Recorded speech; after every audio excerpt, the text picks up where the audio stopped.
Okay, good evening and welcome everyone. I'd like to thank you all for tuning in to Authors Talks. Authors Talks is a new series hosted by the Johns Hopkins MA in Writing and Science Writing programs, featuring talks and readings by faculty and students and other authors of interest. On behalf of the program, I'd like to welcome you to a virtual evening with writer Tara Campbell and Janera Solomn, as they discuss how she has forged a successful writing career while embracing her creative vision. Tara Campbell is an award-winning writer of fiction and poetry and a science fiction enthusiast. She's the author of 5 books: The Cabinet of Wrath, a doll collection; Political AF, a rage collection; Midnight at the Orgoporium, Circe's Bicycle, and Treevolution, as well as numerous published poems and short stories, and is a faculty member in the Johns Hopkins MA Writing Program. In addition to her work at Hopkins, she teaches fiction at the American University, the Writers Center, Politics and Prose Catapult, and the National Gallery of Art's Virtual Studio. Tara holds a BA in English from Willamette University, an MA in German from Bowling Green University, and an MFA in creative writing from the American University. Tara currently lives in Washington, D.C., where she volunteers with 826 DC and serves as a board member for the Writers Center and as a fiction editor for Barrow House magazine. She is a 2017 Kimblio Fellow and recipient of the following awards from the DC Commission of the Arts and Humanities: the 2016 Larry Neal Writers Award in Adult Fiction, the 2016 Mayor's Arts Award for Outstanding New Artists, and Arts and Humanities Fellowships for 2018 to 2022. Our interviewer for tonight's talk is Janera Solomn. Janera is a writer, curator, and cultural strategist based in Pittsburgh. Janera's far-ranging interests include cultural frameworks, architecture, contemporary art, and curatorial practice, especially work with the African and Caribbean diaspora. Recognized for her creative energy and community-engaged social practice, Janera served as the executive director of the Kelly Strayhorn Theater for more than a decade.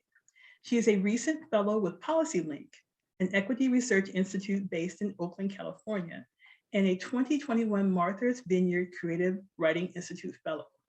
Janera is working on her first collection of essays and poetry and is pursuing an MA in writing at Johns Hopkins. We encourage you to submit your questions by entering them in the chat box at the bottom of the screen throughout this evening's conversation. And now, without further ado, I would like to welcome Tara and Janera to the virtual stage. Thank you, Rosalind, for that wonderful introduction. It's nice to be here virtually. Nice to meet you and be here with you, Tara. I'm gonna try to make this talk as painless as possible. It's been a long time since I've moderated a talk, and it's an honor to be here in conversation with you about something that we both love, which is writing. My office is actually on a street level, so you might hear some car horn beeping, dogs barking and other things, but we'll try to ignore that and keep moving. So welcome to Johns Hopkins. You're going to be teaching in the spring semester. We'll talk more about that later, but I'd love to jump in and get started with you talking a little bit about your journey to writing and telling us about your work and what's interesting for you in your work. Yes, well, thank you so much for that first question. And I would just like to thank everyone for being here tonight, and for the very friendly folks at Hopkins for inviting me and getting everything prepared for tonight. I am just getting over a cold, so please forgive me. I will try to mute before I cough. So writing. I think, as with many writers, my journey started quite young and as a reader primarily. And I have always been a huge fan of speculative fiction, mostly science fiction. But, starting with the classics, right? Asimov, Clarke, Bradbury, Heinlein, and so on. Tried writing some of my own, and those things have since been shredded for the most part. But then when I went off to college, I thought, okay, now I have to be serious and I have to, be attentive to real literature, and, greatly expanded my list of influences. Joyce Carol Oates, Yes. Alice Munro, Margaret Atwood. I was a huge John Irving fan for quite a while. And expanded beyond speculative fiction. And then, of course, life takes over, one needs a job, and so on and so forth. And I did not find that time to write for decades, actually. So I am returning to writing. I started around 2010. And it started with the local class at the Writer Center, a community writing center based in Bethesda, Maryland. And my boyfriend at the time, husband now, were just thinking, oh, let's do something new. And so we took a writing class together, and it just kind of reignited that thing, that urge to create that had lain dormant for so long. And I think a lot of writers kind of deny themselves that urge to write because they think it's not practical. I have to be serious. I have to, be professional. And fortunately for me, I was at a point in time where I was able to pursue that. And since 2013, have been exceedingly fortunate where I'm able to concentrate on that full time. Can I ask you, before you talk about the writing itself, so at that, juncture of rediscovering writing, taking the writing class, finding you're exciting about it, did you have the writing from the decades before? Did you pull that out? What happened with that? How did you sort of respond to what you had before in your archives?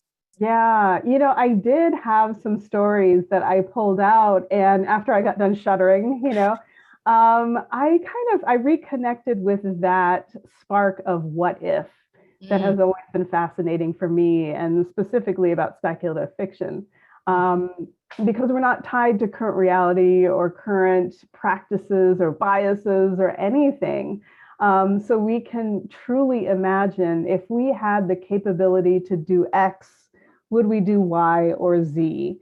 And it's kind of a sneaky way to delve into true human nature.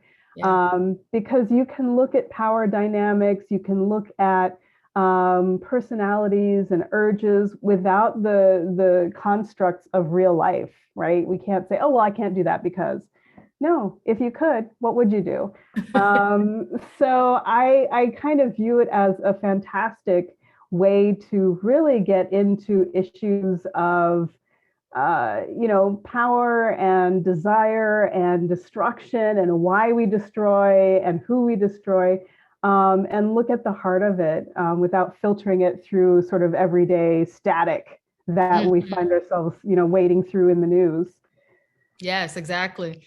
So in that, tell us about that. Like, I'm kind of imagining that first year, after, you've done the writing seminars, you're like, okay, I really like this. And I actually had a similar experience. I went to college 20 some years ago, loved writing, and somewhere along the way lost it.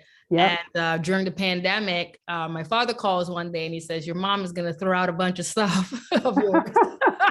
You might want to come and check it out.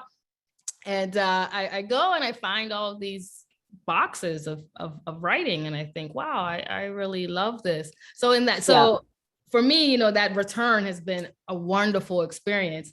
After that first year, right, where you're back in it and you are enjoying it, tell us about that moment. Like, so what happens next? How did you get to the first book? What happened in that process? Right. I found immediately after I started back into speculative fiction, I had rekindled the interest, but I hadn't sort of kept up with writing today. And I found initially I was writing just like Isaac Asimov and Ray Bradbury at the time, and 1,000 suns and a million, billion stars and all this kind of stuff. And I mean, it worked back then for them, but I think the first thing I had to learn was finding my own style. And writing groups were essential. I learned the power of restraint and sort of free range feedback, outside of the organized confines of a class. And so that was a key step in really kind of refining my interest and figuring out where to go next. In terms of when I felt like a writer, I think, I actually know it was my first Barrel House conference where I went and I published a couple of stories, I think, by that point. But I hadn't really sort of found my footing, and I didn't really feel I could call myself a writer quite yet. But then I looked around at this conference of, local writers, and I thought, oh, well, everybody else is just figuring it out too, and they're calling themselves writers. So let me go ahead and claim this and call myself a writer. Exactly. And so that kind of stripped away some of the mystique and some of the, atmosphere of, rarefied atmosphere around being a writer, and really gave me the freedom to pursue calling myself a writer and being more forward about that identity. And then, of course, the first novel is that next step toward feeling like, okay, I know what I'm doing here to some extent. And so at that point, that I love what you said about restraint. I want to ask more about that later after you read. But at that point, where you fully embraced you're a writer, you are a writer. You've got thoughts, you've got things to say, you have authority. At that point, do you remember what were the things you were trying to say at that moment? Like, as you approached your writing, did you have a kind of set of I don't want to say the word initiatives because that sounds way too structured, but did you have a set of impulses that you were like, this is where I'm heading. This is what I'm attempting to do. This is what I'm working at. That would have been nice, but I did not at the outset. And I think that is part of why I felt like I was floundering around. And it wasn't really until I became interested in a question that I found myself able to follow a thread. And the novel kind of came organically through curiosity. Treevolution was the first book I published. And it's ironic because I don't consider myself a novelist, but what propelled me forward was this question that I started asking myself after I heard a report on NPR, and I'm sure a lot of novelists have their inspiration from some kind of public radio show, but I heard a report on NPR about a team of scientists that was able to translate the circulatory system of trees. French scientists from Grenoble had invented a device that they could attach to a tree, and it would slow down and amplify the sounds of the circulatory system of a tree. And you could tell thereby if a tree was getting enough water or not, before any visible signs of distress, before any yellowing of leaves, before any kind of adverse effects visibly. You could hear the sound of a struggling circulatory system. And so what was the question? Well, the question was, okay, if trees can tell us this, what else might they be trying to tell us if we could only understand them? And that spurred questions into tree communication. And I began finding out more about how we are genetically manipulating trees already. And using them at Superfund cleanup sites, also manipulating how they grow to engender more saleable board, taller, faster, straighter growth. No splitting at the top, so we are altering them for our needs without thinking as much about their needs. And so I started getting pissed off on behalf of the trees, and thinking, well, what did they want? And so what if we had to ask them permission? What would they want? What kind of terms would they want from us? So that series of questions just led to the scenarios that led to a novel length work. And I don't think I could have sat down and written a novel thinking, okay, I'm going to write a novel now. Right. It was the curiosity and the questions that kept driving me. Yeah, I'm imagining, as you're talking, I'm imagining what the research was like for that project. Yeah, What was it like? It was eye-opening. Like I mentioned, I found out some of the ways that we're manipulating trees, and they're, GMO trees are out there and growing in multiple countries. And Travel? Sorry, did you travel for research? Yes. So I had to decide where I wanted to base my trees, because I needed an area with vast forests for experimentation that would go untraced. So I'm originally from Alaska, and I decided to place my work in the Pacific Northwest. So we did a familiarization trip out there toward the end of my editing process to figure out, okay, could these scenes I'm writing really happen?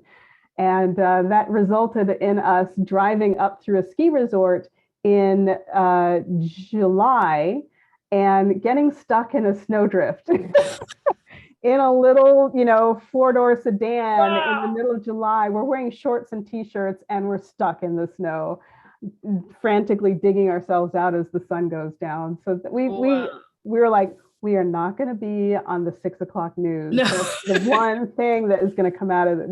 This is where we agree. Okay. Wow. So I'm really curious to know, and we can talk more about it later, maybe during the Q&A, but I'm curious about the, that process of getting back in the studio. So after all of that research and, all of these thoughts and impressions, how do you then, what's your process like for crafting this story, this novel? Yeah, the research and the writing went on hand in glove, and I found myself using a structure in which there is a person who is learning alongside with me, the author, as we go. Because I think anyone who does research for writing, be it historical fiction or science fiction or any kind of fiction, there is a danger of falling down the rabbit hole and never actually returning to the writing process. So when I would find myself doing that and thinking, well, no, this can't happen, and that can't happen, and that can't happen, then I would just stop, because something has to happen.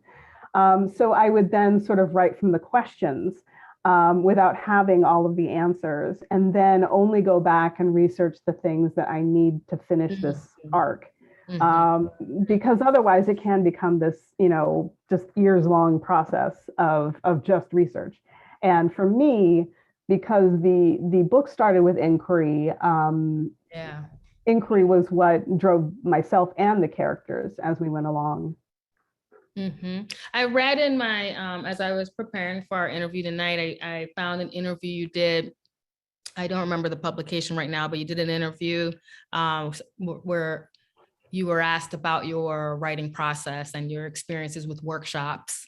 And one of the answers that you gave in response to a question about workshopping, you said something about a David Mamet quote, where you said every scene should be able to answer 3 questions. Can you talk a little bit about that? Yeah, that is my favorite quote to sort of get out of sort of this circular storytelling, or, to give shape to a story. Not necessarily something I would start with, but if I am in the editing process and things seem flat, I ask myself these 3 questions that David Mamet said you should ask of every scene, which is, who wants what from whom? What happens if they don't get it? And why now? And I found that, who wants what from whom? Stakes, right? Or I should say motivations, right? Motivations. And then what happens if they don't get it? Stakes, right? The why now question, I think, is, in the master's workshop setting, I think one of the most common questions, because folks are good at writing an arc, they're great at writing scene, they're great at, thinking about character motivation, but the point at which you come into the story is that why now question. So rather than giving us the 20 years of marital discord, what changes things, what brings things to a head, what leads to the, I don't know, the breakup or the murder or whatever happens in your story. And that why now question, I think, is something that tends to, or if anything is going to trip up an advanced writer, it's often at that point. And I'm sure you've heard many times, oh, you started the story too soon. It's like they're always lopping off the beginning of our stories, but I think it's getting to that why now point. Like, why does the reader need to join the story at this point in time? So I'd love for you to read a little bit of your work. And definitely giving you time to sip. Yeah, thank you. I know, it's like there's, we have COVID shots, but then there's the flu and there's a cold. The common cold, the downfalls, like War of the Worlds, right? Yeah. Bacteria, they get you. Bacteria and viruses. So yes, I'd love for you to read for us a little bit. We can talk about it. Absolutely. So I'm going to read a story that appears in my current collection, A Cabinet of Wrath, a doll collection. And there's a lot of mayhem on the cover, but this story is, I think, one of the calmer stories, I think, in this collection. And it's called Fairbanks, and I'll just read an excerpt from it. When Kira really concentrates on time, she thinks it has only been a couple of days since the dolls took her hostage. She was a bit groggy for part of it, after she tripped on their booby trap and hit her head on the living room floor of her mother's house. Now that she's had time to look, she can see where they hid the string that brought her down, can almost appreciate their ingenuity. The dolls, perhaps due to their smallness, are attentive to details, like how to properly anchor a tripwire and how to tie a rope into wriggle-proof knots around a person's wrists and ankles. She's tried asking about her mother, why she hasn't come downstairs from her bedroom in 2 days, but the dolls can't tell her anything. They don't speak at all. The dolls gave her glasses back to her after they slipped off in the fall, fortunately unbroken, and brought her a pillow when she complained about her neck, but they won't let her near the couch by the window, keeping her out of sight down on the dusty old Persian rug. She's tried pleading with Teddy to untie her. He slept at her side when she was little, way up until that slumber party in junior high when mean Anita laughed at her for sleeping with a stuffed animal. That was the last time Kira shared a bed with Teddy. She can't imagine he's held a grudge that long, and yet there he is, shiny black eyes trained on her, fuzzy brown paws curled around the grip of the pistol her father kept in the closet. She told her mother to get rid of it after he passed, but obviously she hadn't. To his credit, Teddy points the gun at Kira only when she tries to stand. The dolls bring her water, feed her Nilla wafers, even bring her a bedpan and a roll of toilet paper when she tells them she has to pee. They know that much about a human body, but they have no conception of the ache twining down her arms, the stiffness in her thighs. Spending this much time on the floor isn't the best thing for her 50-something-year-old back, but at the moment, that's not her most pressing concern. Kira worries most of all about her mother, Lillian. The fall should have been loud enough for her to hear, to check on, even with the radio going upstairs. But she hasn't come downstairs at all, which means she's sick or hurt. Maybe she's fallen and is lying on the floor too. None of the dolls can tell her a thing. Kira has counted about a dozen of them. 2 rosy-cheeked china dolls with synthetic yellow ringlets and lacy dresses. 2 brown baby dolls, Barbie and Ken, their black counterparts Christy and Brad, a Hawaiian doll in a rustling grass skirt, a black Raggedy Ann, a zebra, and Teddy. She's certain, however, that there are more dolls waiting in other rooms of the house. There have to be. How else would they have been able to care for her mother for so long? How else could they be caring for both of them now? Well, keeping them from dying at any rate, she hopes. Music spills endlessly from Lillian's bedroom upstairs, day and night, too loud for Kira to call out to her. It's the radio, tuned to one of those world music stations her mother discovered when Kira was in high school. Many were the days she and her brother Kenny would come home to a cacophony of drums and squawking flutes, metallic twanging, endlessly looping guitar riffs, and weird harmonies sung in foreign languages. Mom, please, they'd moan, clamping their hands over their ears. Change the station. You kids, she'd yell over the music, need to get in touch with your heritage. Mom, come on, one of them would say. You're from Ohio. Then she'd smile and swat them with her fingertips, pull their hands into hers, and make them dance till they couldn't help but laugh. Kira waits for the song to end, listens for the brief moment of quiet before the mellow drone of the radio host begins, and breathes in, about to yell for her mother, until the doll stuffs rags into her mouth. A couple of months ago, when the bills stopped coming from the nursing service, Kira called her mother to see what was going on. Are you okay, Mom? Did the nurse stop coming? I'm fine, baby. Better than ever. But who's taking care of you? I have a new service. What happened? Did someone hurt you? No, nothing like that. I said I'm fine. I just found a better service. Oh, better? I mean, how much better? Don't worry, honey. Medicare's paying. Kira had to admit her mother's voice was brighter than it had been in a while. And Medicare was paying? She made her mother promise to send a selfie after the call, told her she'd visit when she could. The picture Lillian sent was a relief to Kira. Her mother was sitting up in the recliner by her bedroom window, wearing a clean shirt instead of a nightgown. Her hair had a smooth wave to it. Someone had set it for her, and she was smiling, showing off those new partials. Everything seemed okay. She should have known it was too good to be true. Kira wakes with a start, mind leaping from confusion to dismay at her captivity within a few thuds of her heart. She must have dozed off in the ruby-tinged twilight streaming through her mother's drawn curtains. The rags have been removed from her mouth, but her phone, in her purse, is still out of reach. Kira finds herself wishing for nosy neighbors, even though she, like her mother, generally minds her own business and wants others to do the same. She's been too damn efficient, notifying her neighbors she'd be gone for 2 weeks, listing other colleagues to contact on her out-of-office message, even leaving a note with her mother's neighbors explaining that she was visiting. She didn't want anyone freaking out and calling the police after seeing an unknown Black woman wheel her bag into the house. Teddy, she says, I'm worried about Mama. The bear stares at her, a permanent smile stitched into the fur of its snout. Pan flute wafts from the radio upstairs. She sits up to face him. She hasn't come downstairs the whole time I've been here. She knows I'm coming. She would have checked down here for me by now. Kira curses herself for not being firmer with her mother about moving. She knew the stairs were going to be a problem eventually.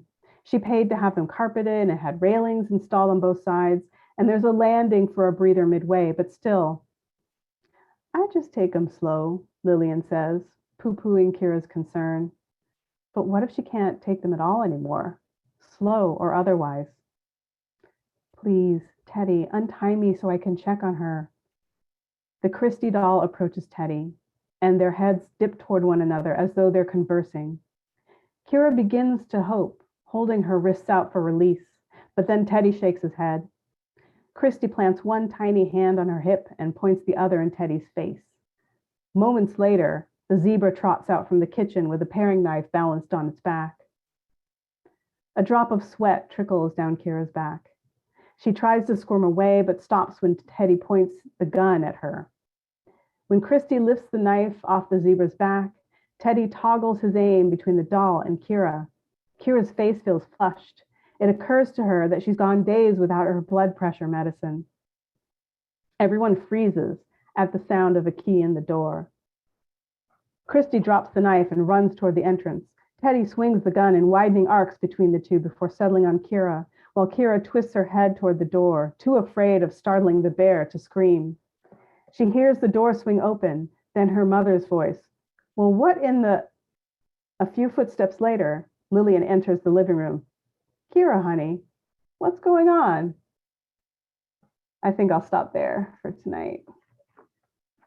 Wow. That's wonderful. So I mean, there's so much in this I want to ask about. But first, tell us the spark for this. Well, there is a lot of my life in this. And I think this was one of those stories. My mother passed away in 2017. And so there's a lot of her in this story. And, initially I went for the more direct, immediate time of mourning in my writing, just sort of this catharsis process. But then as I got farther from that event, more of her came back to me in her, as she was in life, right? And so the concerns of caring for an aging parent, I definitely put myself in the story as well, middle-aged Black woman with high blood pressure and glasses, we don't get a lot of press. So I thought, well, let me put myself in there. But those concerns don't often enter speculative fiction.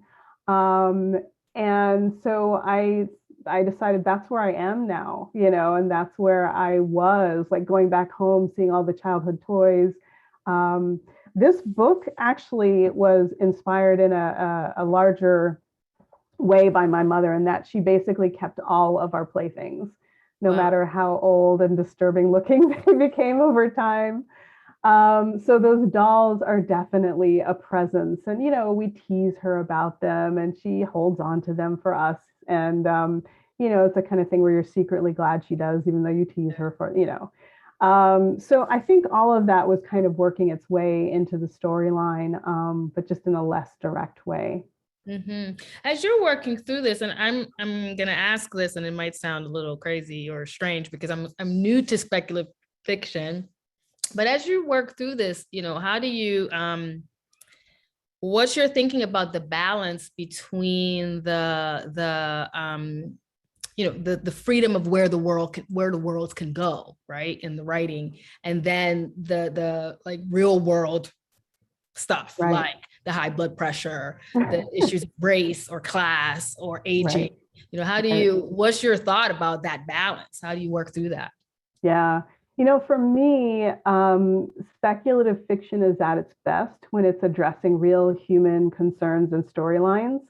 And often, and especially in, sort of the golden age of sci-fi in the 50s and 60s, the gee whiz factor of the technology and exploration was at the forefront.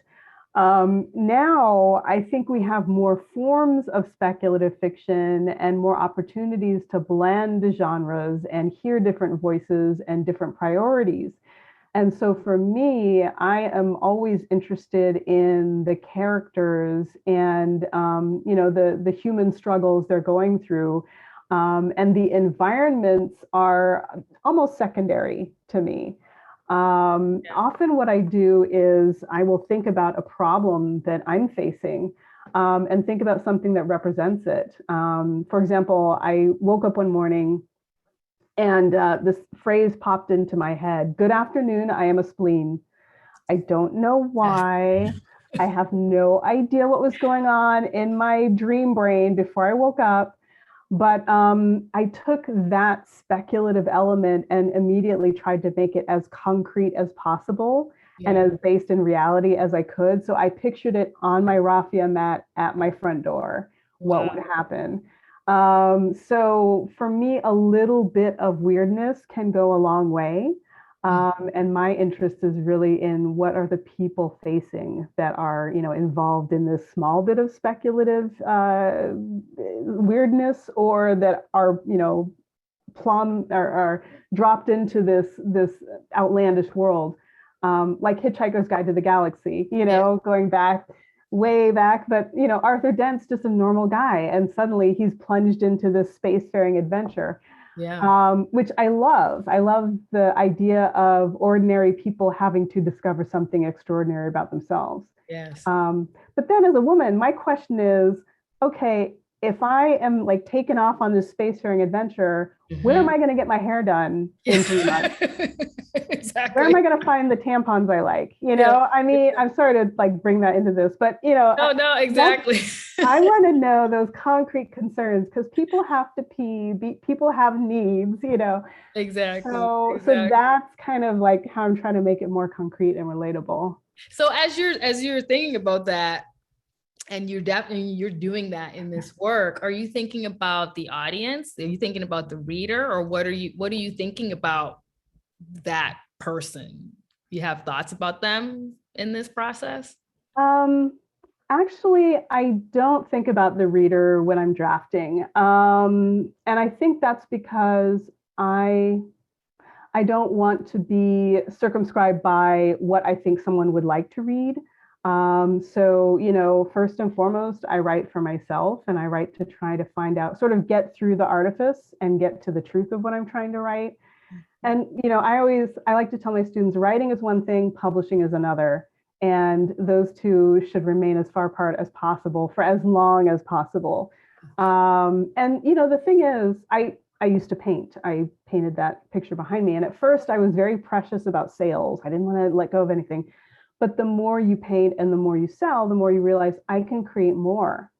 And so because I had that experience with creation and parting with it and ownership of it and letting it go, I was able to approach writing in that way, where I'm just doing this regardless of if it gets read or not. And then at some point you figure out which stories are suitable to send out there. I'd love to have you read from the Spleen. I read that days ago. And I thought, oh my gosh, what would I do if this happened? So let's hear a little bit of that. All right, I will pull it up here because that is not in the book. Maybe it will be in a future book. But I'll go ahead and I think it's about a 5-minute read or so. Should I? Okay, so just read the whole thing. Good, yeah. Okay, all right. And this was published in Trampset, which is a wonderful flash fiction journal. The Spleen. I was expecting a package that day, so when I heard a knock at my condo door, I opened it. No one was there. And then I looked down and saw a piece of meat on my little raffia welcome mat. It was a purplish, wet-looking organ shaped like a palm-sized kidney bean. I didn't freak out at first because I assumed it was one of the dog's toys. The people down the hall have a dog, and sometimes he leaves his toys in the hallway, a squeaky rubber steak or a slobbery ball. I lifted my foot to scoot the thing off my welcome mat, but then it shifted, angling backward as though it were looking up at me. Good afternoon, it said. I'm a Spleen. These dog toys are getting pretty advanced, I thought. May I come in, it said, pulsing gently when it spoke. An indentation ran along one prune-colored side, top to bottom, like the first scoop into a fresh tub of ice cream. I thought I should say something with my mouth already open, but didn't know what. If not, said the Spleen, may I simply trouble you for a glass of water? I looked up and down the hallway, expecting to see one of my neighbors with a remote control and a grin. All I saw was an empty corridor with a little wet trail running from doormat to doormat until it reached mine. Nobody's home, it confirmed. All at work, I suppose. It turned to the left and the right, as though searching the hallway with me. I'm sorry to bother you, but might I come in? I stepped back from the door to make room. The Spleen had been so polite. It waddled over the threshold, leaving a bit of viscous moisture on the hardwood floor before it reached the area rug. My apologies. If you lend me a towel, I'll clean that up. It's okay. But now I was thinking about the rug. Why don't you come into the kitchen? I led the Spleen onto the tiles of the kitchen floor and leaned against a counter, then thought better of my position and maneuvered closer to the door. It rotated with my movements. I remembered the hardwood and excused myself with a couple of paper towels, wishing I'd grabbed my rubber gloves too. But I didn't want to insult the spleen by going back for them. And fortunately, I was able to fold the towels enough times to keep the wet off my fingers. As I dropped the wad into the garbage, I wondered if it was a biohazard. I'd expected organ fluid to have some kind of odor like meat wrappers, but this didn't smell. On the other hand, some things needed a day before they stunk up the garbage. Excuse me, said the spleen. I closed the garbage bin and turned toward it. I hate to be a bother, but might I trouble you for a glass of water?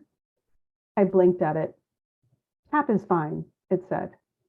It was so damn polite. How could I not reach for a glass and turn on the tap? Lemon, I asked. No, thank you, but maybe a pinch of salt? I mixed in a twist from my sea salt grinder, then placed the glass next to the organ on the floor. My face flushed. Of course, it had no arms. Sorry, I don't have a straw. Would you mind pouring some over me? Its sheen did seem a bit dull at that point. I thought about the trail in the hallway, the moisture it must have expended waddling from unit to unit, and still, it wasn't the least bit cranky, like that expression, venting your spleen, would have you believe. Just half the glass should do, it said. I squatted in front of it and poured a trickle from the pint glass onto the organ. It turned from side to side the way you do in the shower when you're really enjoying it, like after a workout or a sweaty summer commute. I kept dribbling water over it bit by bit, and a small puddle pooled around the spleen until almost the whole glass was gone. Ah, thank you, it said. I truly appreciate it. I felt a silly swell of pleasure at having been able to help. It tilted down toward the kitchen floor. Oh dear, I'm afraid I've made a bit of a mess. I'll help you clean up. That's okay, it's not much. I grabbed the tea towel hanging from the oven handle and mopped around the organ. Then I dumped the towel in the sink and washed my hands as long as I dared without offending my guest. Well, thank you again, it said. You are so very kind. I don't wish to bother you any further, so I'll see myself out. Wait, I said, drying my hands on my jeans. I mean, who are you? What?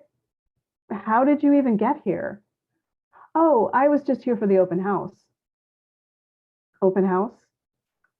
The unit down the hall is for sale. I mean, the spleen was right. I'd seen the posting, but the agent refused to show it to me, though, it said, slumping a little. I was surprised at the prick of disappointment I felt on behalf of this organ. Why? I asked. If a spleen could shrug, that's what it did. I huffed. They can't refuse to show a place, can they? That's discriminatory. Well, I understand the apprehension, I suppose. There was a lot of hardwood, and It tilted down toward the residual moisture on the floor, then back up toward me. But still, my disappointment spiked into anger. That shouldn't matter. The only thing I can think is, are you pre-approved? Yes. Which means you can pay, just like anyone else. So that was discrimination. Then something else occurred to me. Did you tell the agent you're a spleen? The spleen seemed to stiffen. After a moment, it said, pardon me? Well, I don't know much about spleens. I swallowed, suddenly awkward. I don't know any kidneys either, to be honest, but I would have thought you were one if you hadn't told me otherwise. Another pause. Should it matter? No, it shouldn't. I just meant I'm pre-approved for well over asking price. There was an edge to its voice now. I could pay a mortgage just like anyone. Kidney or spleen, should it matter? My mouth went dry. I didn't mean, I just thought that the agent might have thought, because of what people say about. I went quiet and the spleen straightened itself. Thank you again for the water, but I see this community might not be the best fit for me after all. I put a hand on my stomach. The spleen turned and waddled out the door. I haven't felt at peace since. Thank you. Wow. Wonderful. I laughed when I was in a cafe reading this, and I was laughing. And it struck me in so many ways because, first of all, I've had this experience, where I, went to get something and I didn't get it, and people were like trying to help me feel better about not getting it. And as they were doing that, they were saying things that made me say, well, what do you mean? And so this is, it's brilliant, that real world experience. And I love the humor too. And I'm curious, we have a couple questions in the chat. I'm going to get to them, but I'm wondering, when you had this dream and you woke up with this phrase, why did you let it go? How did you hold on to it? What made you say, I'm going to work with this? Well, I just had no idea why this phrase came, first of all. And the spleen was so polite. Yes. I fell in love with the spleen, sight unseen. It was just so damn polite. So of course I had to write its story, but I didn't know it was going to be a story about discrimination until quite late in the process. And that came about because I knew nothing about spleen. So I had to look one up and I thought, oh, that looks like a liver, actually. I wouldn't know the difference seeing them in the street. So I just thought about the difficulties of hardwood floor and how someone might react if the spleen came to, the water with the lemon, not the lemon, the salt, that. Yeah, you just think about what would your spleen need. Exactly. Someone said in the chat, the spleen is reminding them of the nose. The nose. Gogol's story. Have you read that, The Nose? That title sounds, I've probably read it in the midst of time, but I'm going to look that up again because it's a good one. It's about a nose that, has a terrible day, basically. I am going to Google that right now to read afterwards. Check it out. It's a good one. Well, let's turn in the chat and see what we've got. We've got 2 questions here so far. The first one, we'll ask, there's one right about the spleen. So let's just jump to that. Nikki asked, just out of curiosity, how long did it take to write the spleen? The spleen,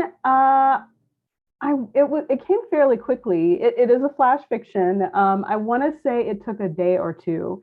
Okay. And as I mentioned, quite late in the process, I sort of discovered this theme of discrimination. But I think the reason that it was relatively quick was, again, because I was focusing on the concrete movements and needs of the spleen. And so, you basically know the layout of my condo right now, So because I had this image in my head, I was able to draft it out pretty quickly in that case. Oh, that's great. There's another question. Pete asks about the previous book, Cabinet of Wrath. He says, Cabinet of Wrath is weird in a good way. Are there stories that you start to write that you give up on because they're not strange / interesting enough? And are there ones that are too weird to send out into the world? Absolutely. And with the too weird ones, I still try. But what happens to me a lot, and I'm sure writers can relate to this, is I start off with this interesting scenario, but if there isn't a question behind it, then it just remains an interesting scenario. And there's nothing behind it. And so, you keep writing, and sometimes you uncover a question like I did with the spleen or a point. Yeah. And sometimes you don't, and you just have to sort of write as long as it makes sense to you. You give it its chance. You still keep it because you might be bringing parts of it into another manuscript at a later date. But, fortunately, I'm here another day, I can write more words. And so I don't feel the need to sort of force things beyond, the point of reasonable gain. Yeah. I have on both ends of the spectrum, I definitely have works like that.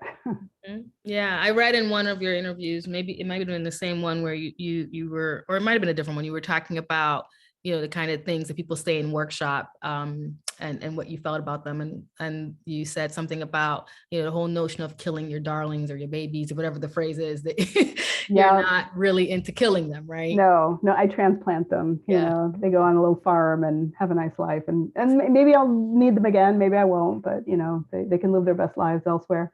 Yes. Another question we have is from Tara.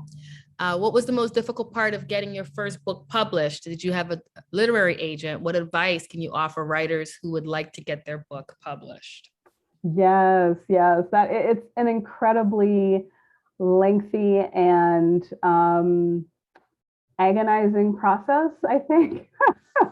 So the first round I started, I basically drafted the novel for a year, and then I edited it for a year, and then I thought I was ready. So I started querying agents.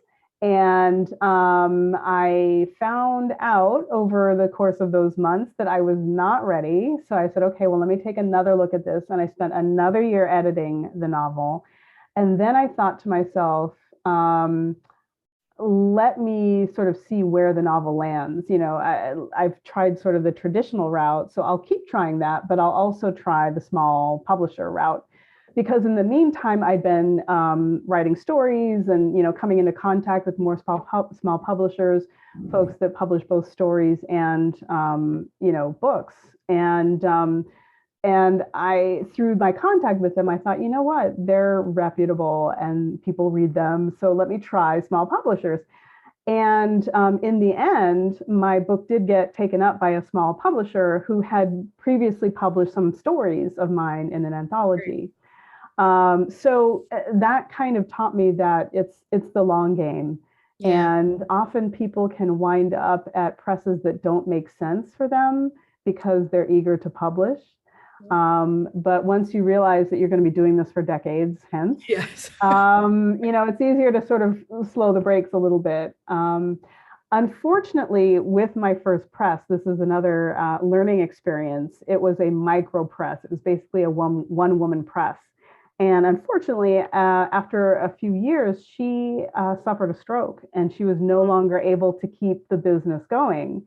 And it was a long, drawn out process where she wasn't physically able to hand things over completely. And so it involved like getting our manuscripts back, various authors that she'd published. And so eventually it worked out. And that is, I've just been able to publish that myself because she was kind enough to give us permissions for the layout and the cover and, all of that. So she did the turnover as well as she could given her circumstances.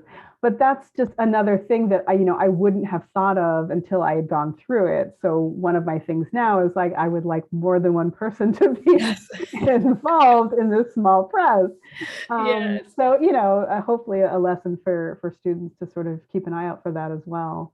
Yeah, and it seems with your publishing career, which has been successful, you're also teaching quite a bit, and the teaching is a part of your program and the way you think of your work. Can you tell us a little bit about the spring course that you'll be teaching here at Hopkins? Yes, I'll be teaching a speculative fiction class, and as I mentioned earlier, I am all about genre fluidity.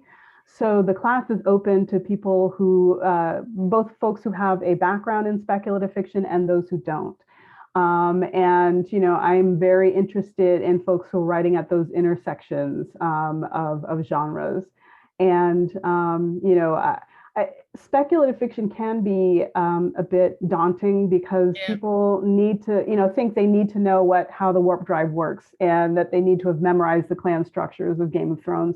And that is like exactly what my class is not about. Okay, so, that I take from some of my own experiences because I had this science fiction novel. I started going to conferences and I kind of felt like I don't really belong here. I don't do role-playing games. And I know it sounds like a cliche, but these conferences I would go to would have the role-playing game room, And they were conversant with all the Star Trek iterations, and I'm just like an original version girl, Kirk and Spock, that's what I'm all about, Same. I don't know how dilithium crystals work. So I kind of felt like I love this genre, but I felt closed out because I was not an expert in, dragon training or what have you. Right. So I thought, well, let me create a space where folks like me can indulge in their interests in this kind of like fantastical writing without feeling like they've already missed everything, just from jump. And I find that teaching is a great, it's a great counterweight, because we all go through these points where writing is just not coming. Everything you produce is dreck, and you just feel horrible about yourself. And I'm like, why am I even here at my desk? Yeah. So for me, teaching is something that I can concentrate on and get excited about and read other amazing authors who have like actually written something that I love, when I can't at the moment. Yes. And so for me, it gets me excited again when I reach a low point. And so I love having both writing and teaching to toggle back and forth between, because it really keeps me hopeful. Really. Yeah. Well, I'm looking forward to your course. I was scared to sign up, so I sort of hesitated. And then when I went back, there was a wait list, and I said, "Oh no!" Oh wow! But I definitely look forward to at some point having being able to be part of your seminar. I'm curious, what are you reading right now? What are you enjoying reading right now? I just finished a novel called Beasts of Prey by Ayanna Gray. It is sort of a Pan-African fantasy adventure novel. Wow. And it's in the YA category. And a lot of people say, oh, well, YA, but don't sleep on YA fantasy. It's amazing. And she just does beautiful work. So that's what I just finished. But once I finish that, I'm also reading Tell This to No One, which are literary short stories by local DC author Leslie Petrick, who is associated with Hopkins, actually. So yeah, that's exactly what I'm talking about, sort of jumping back and forth between literary fiction and speculative fiction, and I think it just really keeps everything fresh. Yeah, well, thank you. This has been a wonderful, it's been wonderful to hear you read, and I feel validated and inspired. We all do. So thank you so much. We're going to turn it over to Rosalind. Thank you. So you're seeing my face reluctantly, because I think we could just keep talking on and on and on. Thank you so much. This was a wonderful conversation. And thank you to everyone for tuning in, and please look forward to more author talks in the future. And thank you, Tara, and thank you, Janera. Have a great night. Thank you, everyone. This was a lot of fun. Look forward to teaching next semester with you folks. Yes.